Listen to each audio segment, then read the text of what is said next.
You know what? It's been a while since I referenced commercials in these openings, and Mass Attack has one of the last amazing ones, so here is my advice on what to do if you come across an evil tree. Just multiply yourself into 10 different versions of you. It's so simple. Why did it take so long to think of it? Anyway, Mass Attack. I wouldn't be surprised if some of you have never heard of this game. This would be an late 2011 DS game that comes out 1 month before one of the biggest games in the franchise does to you.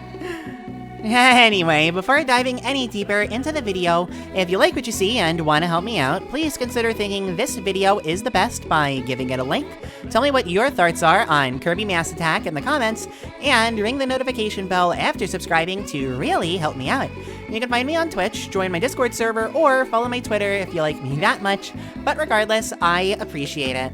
If you also enjoy a video done in this style, I have a ton of them for what I call Kirby Month that I do every year. I've covered all of the traditional Kirby platformers for this series. You can check out the playlist that I had linked at the start of the video, or just check the description, it's in there too. Now, what was that about an evil tree?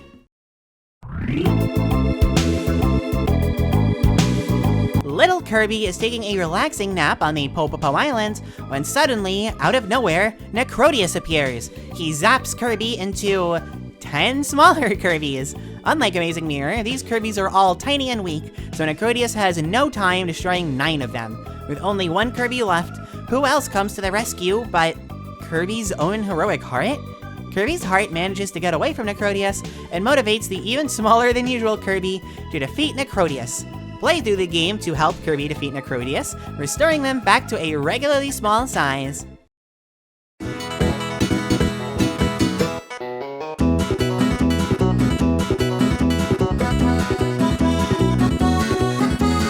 The year is 2011. Return to Dreamland is right around the corner, so fans are foaming at the mouth for that. People who aren't fans are currently looking to the 3DS, with a rough launch currently turning itself around and becoming great. The Wii U is on its way, and the Wii is on its way out, but is still hanging in there. Sounds like the perfect opportunity to make a crazy unique game for the DS, right? What's always fun about games that release late into a gaming device's life is that sales expectations are probably not going to be too high. You may not get a game with an insanely high budget, but you will get a passionate team with a boatload of crazy ideas that are allowed to just make the game that they want to make. Mass Attack, as you can figure at this point, is a game with dozens of wild and crazy ideas with a very weird premise executed to perfection. It's a total blast from start to finish, and truth be told, no game feels quite like it. There's a genuine sense of progression simply by going after food, beating enemies, and learning the game's mechanics, since the more food that you eat, the more Kirbys you can play as at once. This is a genius idea on both ends.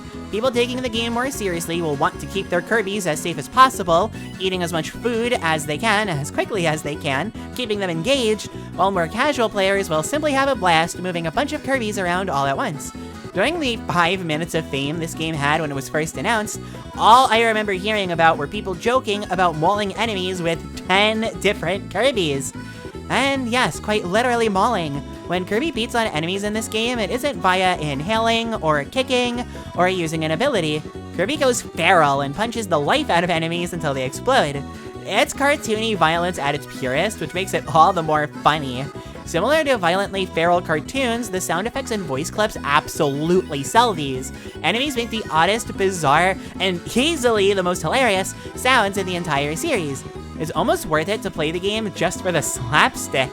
Other Kirbys definitely have fun violence here and there, and their funny moments, but Mass Attack is the only one where these are central to the gameplay and the overall experience. Controlling 10 Kirbys at once may initially sound daunting, but the designers were very smart to keep the controls simple. Moving Kirby around? Easy, just tap the touchscreen and Kirby's heroic heart, that's cartoonishly morbid, by the way, and it's great, will guide Kirbys on their way. You want to run? Just do what I just said, but double tap. Want to move a Kirby around quickly? Just flick the Kirby and they'll leap wherever you flick. Want to move them all? Hold the stylus and the Kirbys will all float at once. Yes, I did say float. Mass Attack actually has that Kirby feel to it, and while it's definitely the least traditional of the bunch for what we're covering this month, I stand by what I say. This belongs on a main series Kirby list. Another positive is that it's the only one of the touchscreen games that really feels like it has to be touchscreen only. Again, except pausing, what are you gonna do? You'd have to change some things, but conceptually, Canvas Curse could have been made with buttons, and Rainbow Curse only really needed to be made without buttons because it was a direct sequel. Controlling 10 different Kirbys at once with nothing but buttons sounds like an absolute nightmare, and doing it with touch controls, while it takes getting used to, is a delight. Because the controls are so simple and the rules of what you can do are pretty light, you can get away with a lot of creative shortcuts. If you need to get to a door in a higher area, you really only need one Kirby for that, so just flick that extra small fella up there, and once you reach the door, all of the Kirbys will flood into it and enter. Despite its simplistic looks, this is actually one of the deepest Kirby games out there, and a big part of that is because the game is always tossing new environments and ideas at you without making them feel gimmicky or single use. Even the first 4 levels of World 3, Day-to-Day Resort, which are effectively minigames, feel like they belong. You're relaxing in the entryway of Day-to-Day's Resort, after all. Why not kick back and have some fun before moving on to the haunted underwater ship? The variety of different areas you experience throughout the game, all of which complement the wide array of ideas the devs are always introducing, helps keep the game fresh. And on the topic of these areas, this game is quite a looker. It stands out like a sore thumb, being a post-Dreamland 3 game made with sprites that look nothing like Nightmare in Dreamland. The sprites are all unique and in a style never before seen in the series. It's kind of bittersweet in a way, since after this, HAL would never go back to sprites for Kirby ever again. This definitely feels like a swan song for the sprite-based Kirby games, and honestly, in a way, even for the DS. But I'm glad this is the note they both got to go out on, because it's unique, colorful, and really solid all around. The music backs all of this up too, but that's more subjective, so I'll leave it at that. Before wrapping this up, you all know I just had to talk about the minigames. This is the one aspect of Mass Attack that people remember a lot, and for very good reason. These minigames are incredible and a perfect example of what I was talking about earlier when I said that the devs were just kinda allowed to do whatever they wanted. There's references galore to basically every game that's come out before this, even the anime surprisingly enough, and a good chunk of these have shockingly high replay value. There's the boss rush, of course, but there's also Strata Patrol, an on-rail space shooter that recreates Revenge of Venonite. There's Kirby Quest, an RPG-style mode where you can level up and increase your damage by getting more Kirbys. There is even a recreation of Kirby 64's racing minigame. But the creme de la creme has to be Kirby Brawl Ball, a recreation of Kirby's Pinball Land that is exponentially better. Pinball is one of the most infamous time wasters of all, and as soon as you fight the first boss here, you will be hooked. I've heard people say that they've spent more time on the minigames than the actual game, which is saying a lot.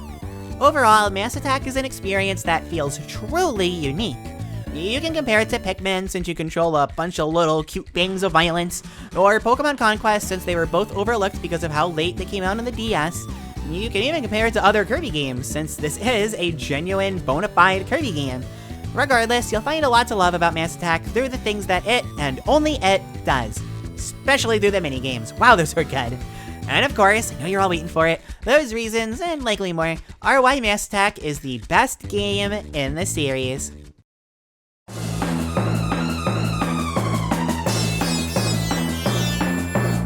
So there's you is, playing Mass Attack for the first time.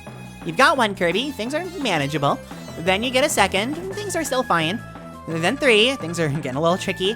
4, 5, the camera's starting to get a little hard to manage. 6, could these Kirbys just listen to me for 1 second? Wait, no, now there's 7? Why is this camera not cooperating me? I'm running to the right. Why is it showing me most of the screen on the left? Oh god, oh my god, 8 Kirbys? No. Micromanaging every single Kirby while trying to move faster than a snail with this camera is bad enough, and oh my god, there's 9 Kirbys now? Oh my god, this is so frustrating. And you're telling me I need to get 10 Kirbys just to enter a boss fight? And then after I beat that boss fight, I'm forced back down to 1 Kirby again? Maybe if they had just held off and decided to make this a 3DS game instead, things would be a little better. The screen crunch here just wouldn't matter if you had this on a 2DS XL, for example. That screen is huge. But no, 2011, after the 3DS was already a thing that people had, we had to get this game on the DS. And this isn't me saying that the DS is a platform that struggles with screen crunch often. It's really not. But if Mass Attack has this bad of a camera that causes this much crunch, it should have been on the 3DS. It's 2011, and we're still having this issue that we've had ever since Adventure in 1993. And unlike Adventure, which at least had the decency to push boundaries and be a pioneer for the series moving forward, Mass Attack doesn't really do anything. It has this idea of moving 10 different Kirbys around with the stylus, and then has you move up to 10 different Kirbys with the stylus. Wow. The copy abilities often shake up the repetitive nature of a game like this, but Mass Attack doesn't have those. So is it like Dreamland 1, where the levels are really intelligently designed? No? Well, we talked about Epic Yarn last time. Does this game have a really charming presentation or a super unique identity? Still no? Okay, we're skipping ahead a little bit, but is it like Rainbow Crisis, where the levels are wide open and expansive, urging you to explore everywhere and engage with the I can't even humor that one, because even if it was, the camera would slaughter the enjoyability. I don't even understand how this is an issue. I get it for, I don't know, a Sonic game or something, since you move super fast, but Kirby's not that fast. And don't get me wrong, this isn't a game with slow run speed. It is slow paced, and I'll get into that, but I absolutely wouldn't call it fast. So why is the camera like this? It's because there are too many Kirbys on screen at once. If one Kirby is to the left enough, the camera will try to find a balance between the 9 Kirbys running forward and the 1 Kirby you're trying to get caught up with the others. It's a nightmare. And no, you can't just limit your Kirbys, since not only does the game require you to have a lot of Kirbys for most levels, but also, as mentioned earlier, you always need 10 for boss fights. The team tried, you can never deny that, and I will stand by this, you never pick on devs for trying to make a game, good or bad. But why this had to be on the DS is the 8th wonder of the world. And you can't even bring up visuals because this game looks bootleg, like a knockoff kind of Kirby. The things don't look quite right. The GBA and earlier DS style worked just fine, reaching its peak with Superstar Ultra. That could have been the final Kirby game to use sprites, but no, here's this weird, funky-looking Mass Attack coming along with its weird sprites and totally ruins that. If it was on the 3DS, we may have even gotten an art style that wasn't copying Return to Dreamland. That would have been crazy. All in all, this may be the only Kirby game that really has no reason to exist. There are plenty of Kirby games that come out super late into a platform's life, good or bad, but they all feel like they belong. You look at Mass Attack and you just think, what are you even doing here? If you think anything at all, because you probably forgot the game existed. Some weird-looking, non-functioning spin-off released 1 month before the game that changed the franchise forever came out, with the 2 previous games being Epic Yarn, another Wii game that gained the series some long-needed recognition, and Superstar Ultra, still seen by many, the majority actually, as the pinnacle of the 2D sprite-based Kirby games, and maybe even the whole series, depending on who you ask. Between all of that is a game whose main appeal is that the mini-games are fun. Putting it like that, it's hard to argue that Mass Attack is anything but the worst game in the series. Well, I sure did ask my Discord server what they thought of this game, and can somebody say mixed? Right off the bat, we have someone saying it's the worst in the entire franchise, and someone else saying it's the best, even better than Forgotten Land. Boy, howdy. Basically, everyone agreed that the minigames were great, and we even got that Pikmin comparison. Now, of course, we've got a lot of never played it's, which isn't surprising considering everything. Poor Mass Attack.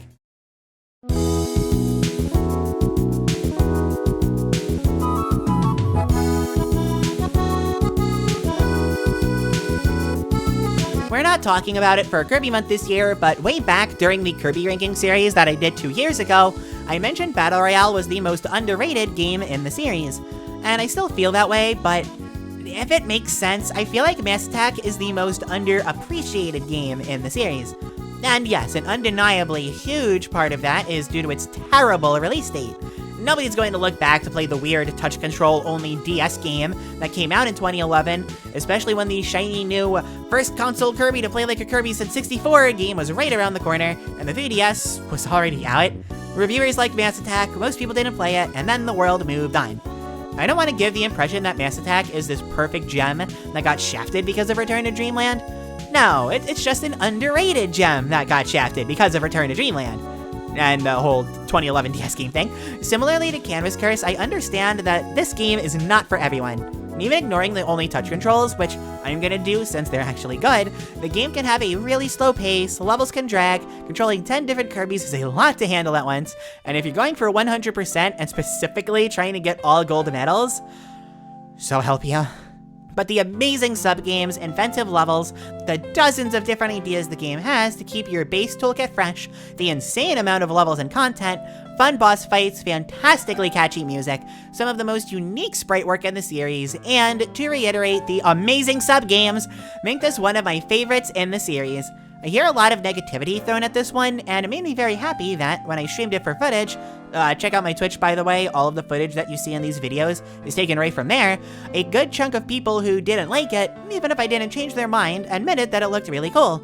This video wound up being way longer than I thought it would be, which is kind of funny, because it's actually my least favorite of the DS games that aren't Squeak Squad, but it's still one of my favorites in the series. I don't know if you could tell, but the DS Kirby games, they were kinda crazy.